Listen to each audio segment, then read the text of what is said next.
We have fire. To the coal.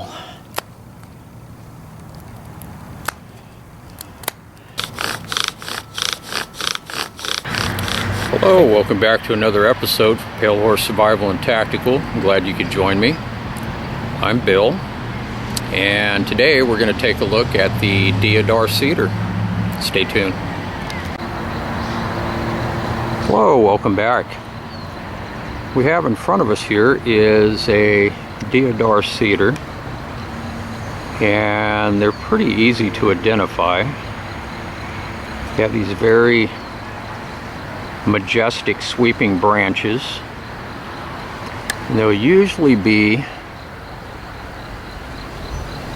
the top will usually nod over. It's one of the characteristics. Sometimes those break off in storms, so it's not a super reliable indicator to identify this, but oftentimes the tops will be intact, and they kind of nod over, but you can see the very majestic sweeping branches here. And we're going to get a closer look here in just a moment. Stick with me. Looks like we have some company here, a couple of ducks.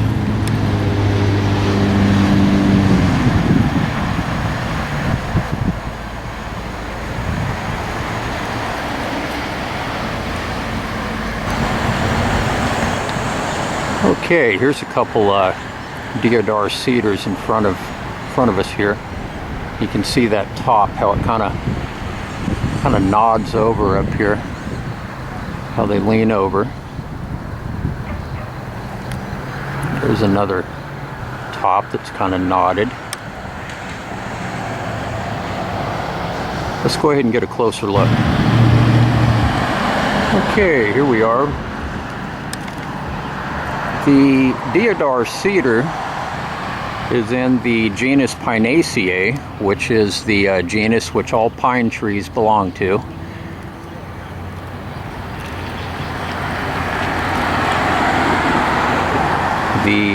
In Sanskrit, the Ayurvedic people, the traditional medical practitioners of India, they know this tree as Deodar, which in Sanskrit means the wood of God, or wood of the gods. It's a very medicinal tree. The pine needles, the needles contain an acid known as shirkimic acid, which is one of the main components of Tamiflu. It's very antiviral and antibacterial. It's been proven in the laboratory to strip away the protein and lipid envelopes of viruses and bacterium, thereby destroying the pathogens. It's kind of like ripping somebody's coat off in severe cold, letting hypothermia take effect. You can make a poultice out of this by utilizing the heartwood. In Ayurvedic medicine, they powderize the heartwood, and you can mix it with water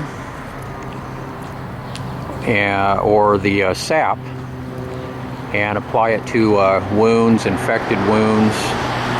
It also has analgesic properties. It can be used for arthritis, cervical spondylosis, very anti-inflammatory.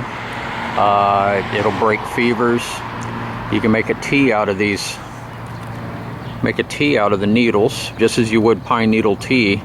Do not boil it though. Boiling herbs destroys the medicinal properties. You always want to steep them. I usually use a meat thermometer and never go over 160 degrees in my decoctions.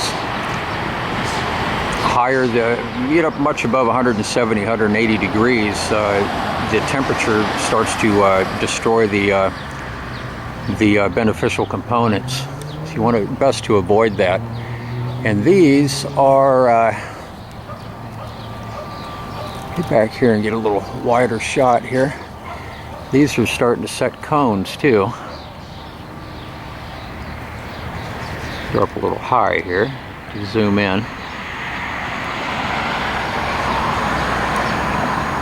It's another way you can identify this. They have these really scaly cones.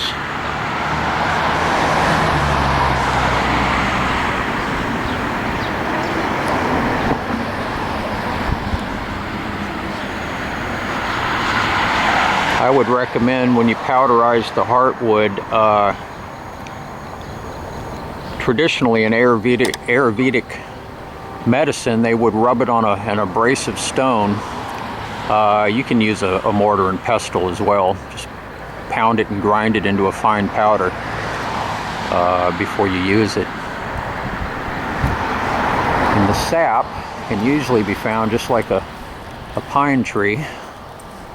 You usually find sap oozing from open wounds or nodules. So here's a little bit of sap right here. A little bit of the sticky sap coming out of here. Here's a nodule of dried sap here. It's a good sized chunk of dried sap actually. Big piece there.